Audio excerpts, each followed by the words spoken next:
Good morning from northern Alberta, Canada, and I sure appreciate you watching from around the world. And I I cast about trying to figure out what what subject matter for the next video, and I'm not sure. We're getting pretty close to 850 videos so far.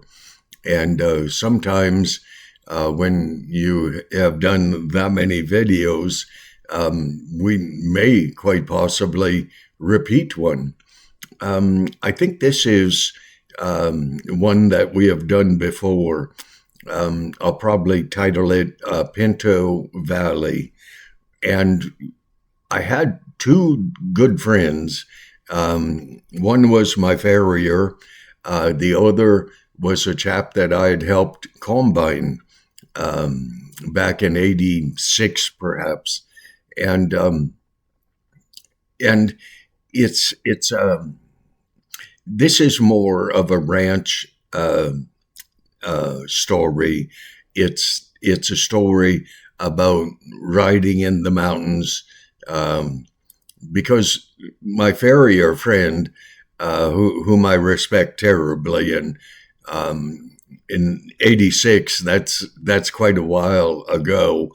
And so I checked with my sister down in the in southern Alberta, and I said, "Is this man still living?" And she said, "Yes, he is." I said, "Good, good, good."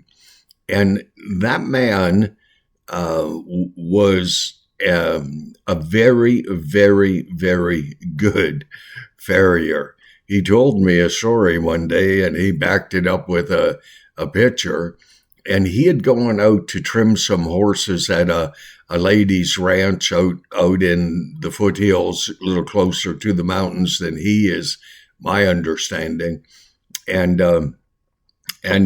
the lady said, "There's a moose, young moose, over with the horses. The moose has been with the horses all winter and rather enjoying the hay, and it was a young moose." And she said, to the farrier, when you're trimming the horses' feet, you might consider seeing if that moose will let you trim its feet.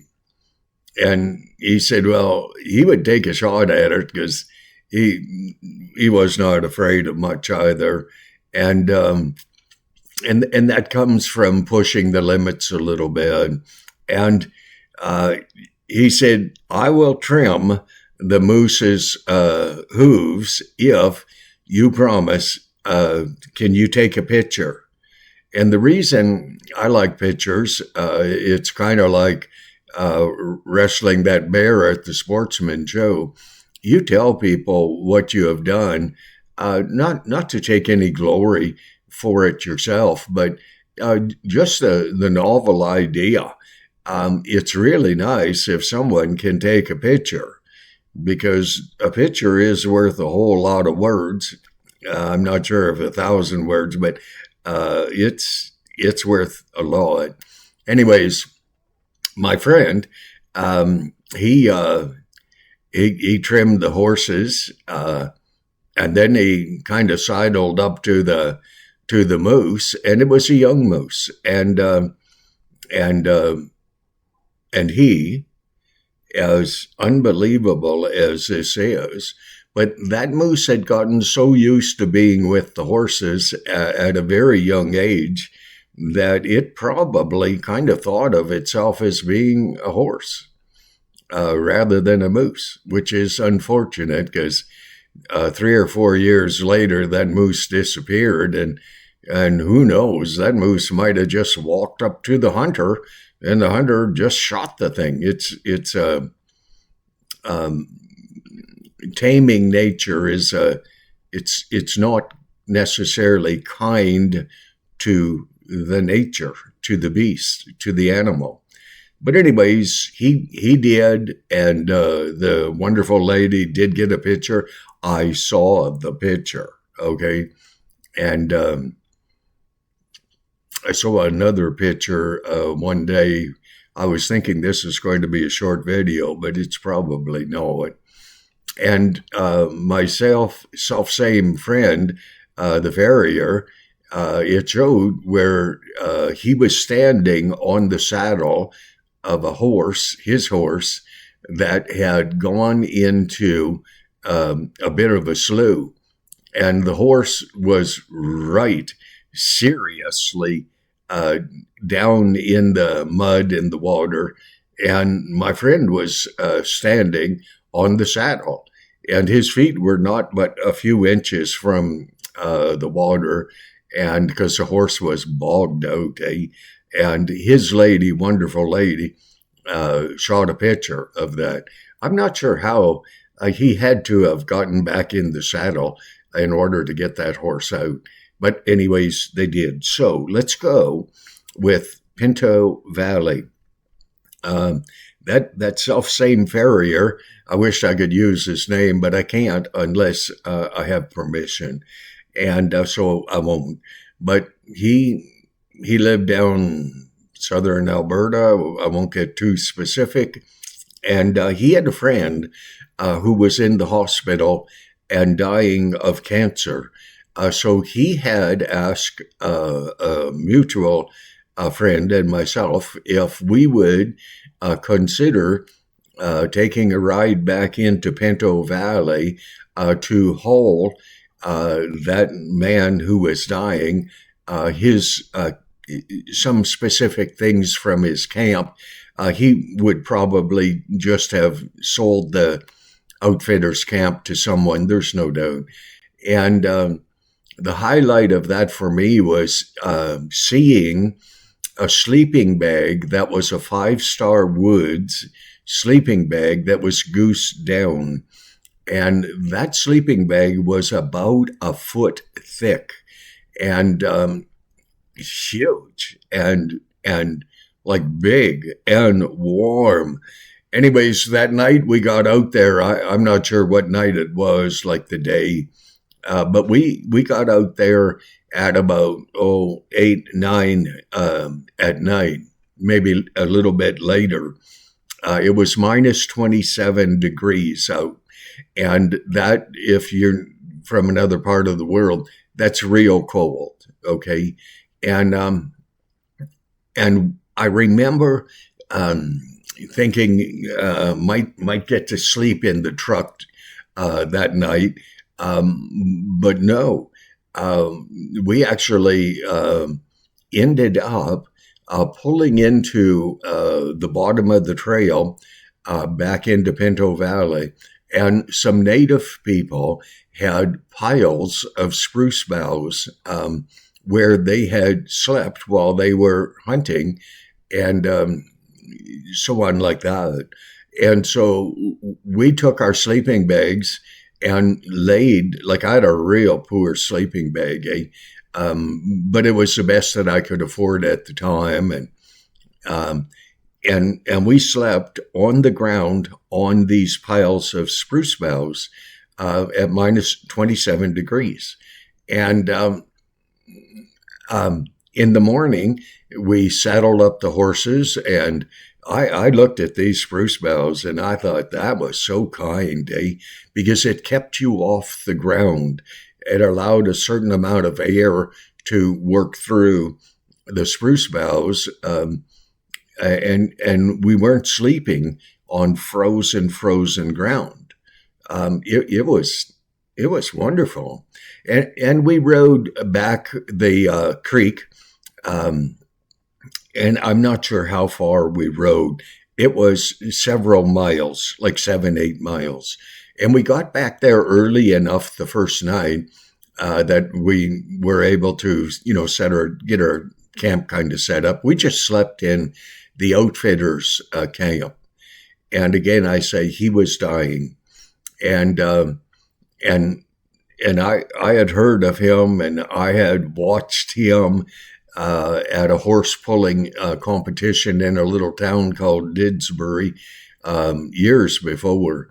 And he never used a whip or the end of the long reins on his team of horses, he just spoke to the horses and said, get up, go, that sort of thing.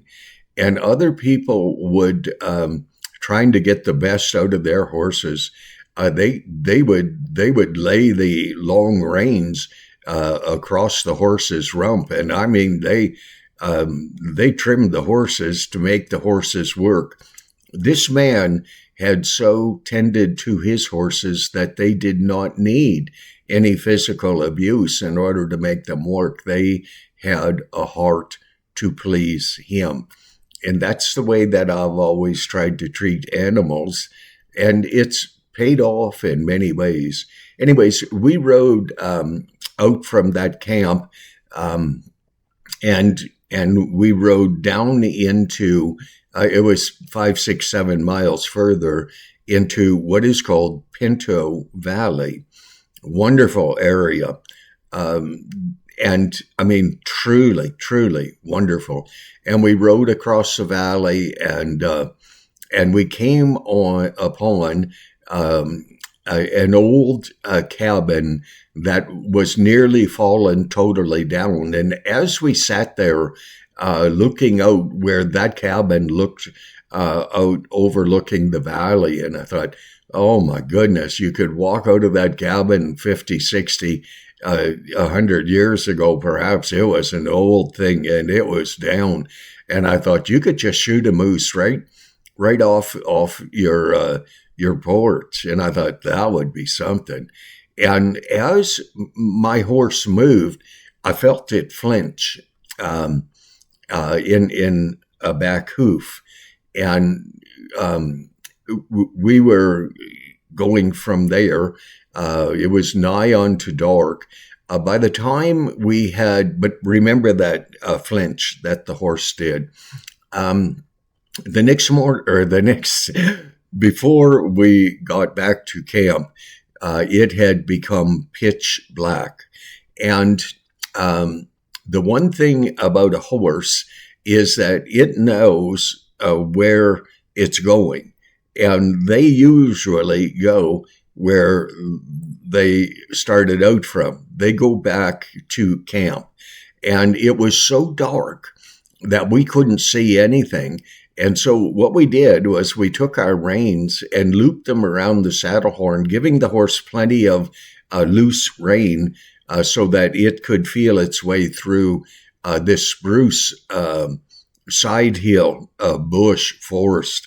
And like we did a 5 or 6, 7 miles perhaps to go.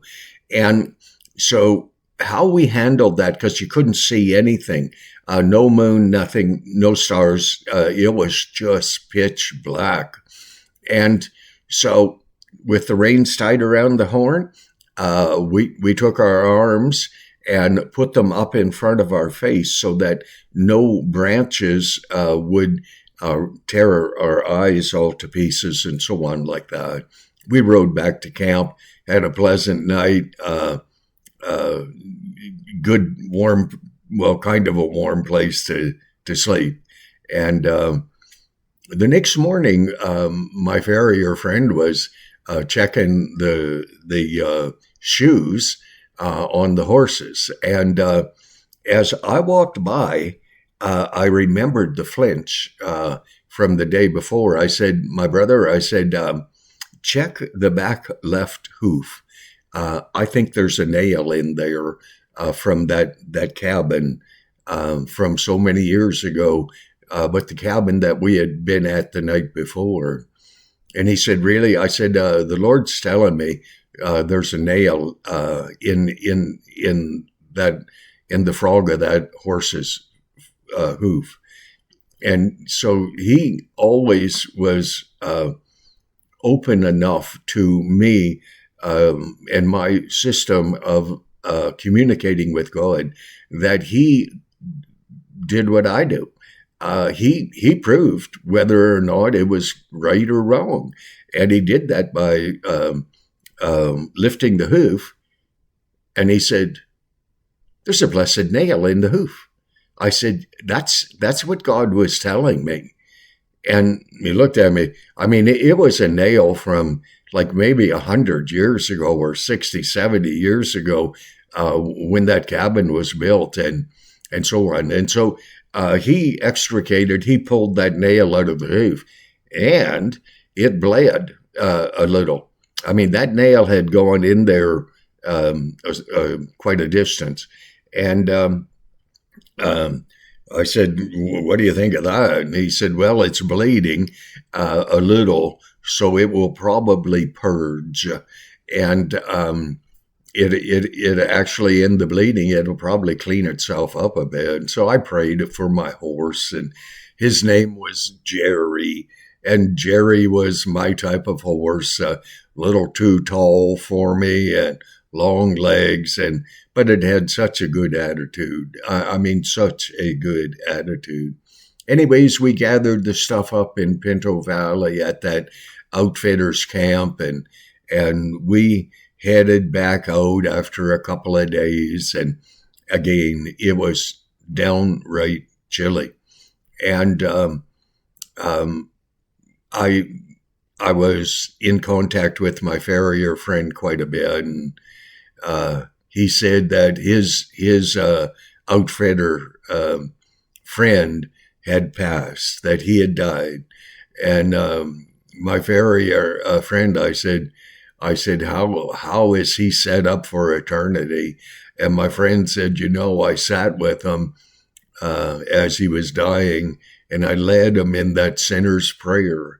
And so he said, that man is our brother, and he will be waiting in heaven to see us. And I thought, what a joy. It's a terrible thing to lose, for someone to lose their life. It's really bad when it's one of your children, so on like that. But there is a quiet joy that comes from knowing that a person has humbled themselves and prayed and said a simple prayer that kind of goes like this: God, forgive me. I choose to believe that Jesus, the Christ, is your Son, that Jesus suffered, bled, and died on the cross for my sins. I am so sorry for having lived the way that I have. I have never been able to forget that outfitter because of his method of training his Belgium draft horses. And he took them to several heavy pulls where there was a competition of all the draft horses in the area, and he invariably won. And people would whip their horses to make them pull harder. He never did. He spoke to his horses, and they stopped pulling when they were ready. And that man is in heaven, because that man, rugged outfitter type, rugged man, humbled himself and said that simple prayer of God, forgive me. And so I know one day that I will, and I had met him, but I blended in with the crowd, the horse crowd. And so I didn't stand out. In my mind, I didn't stand out like as bad as I do up here in Fort Mac. And I actually saw a guy with a cowboy hat on the other day. And I told him, I said, son, I am so impressed with your hat. And he told me how he enjoyed seeing mine and so on. You have been given the joy, the honor, the glory, really, glorious opportunity to reach and touch someone's heart. And quite often, when you touch their heart, when they're having a bad day, in this case, a man was dying of cancer, but he appreciated what we did. And it was no small thing to sleep on the ground at minus 27. Nowadays, I have a much better sleeping bag than back then. And so sleeping on the ground at minus 27 degrees wouldn't be such a big thing. Not good if you had to get up and use the washroom, which is just off to the side in the bush somewhere. But that's the way it is. So I just encourage you. This is just a ranch story, and I'll see about coming up with a couple more. And because you can't always be too serious. Yesterday's video, the antidote to fear, or the antidote of fear, and that is faith. And faith is a substance of things not seen. Hey, I screwed that up. Hey, that's the way it is. Anyways, faith. Don't worry about my mental acuity.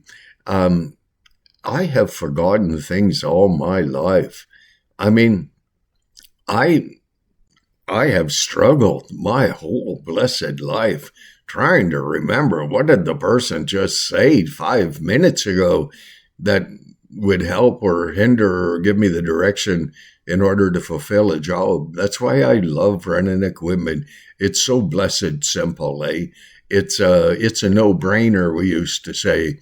Sit in the truck, run it down the road, be safe, all those things in a hoe, pound dirt, dozer, push dirt, all those things. And I don't have to worry about what I can't remember. But it's not my age. It's the way that God made me.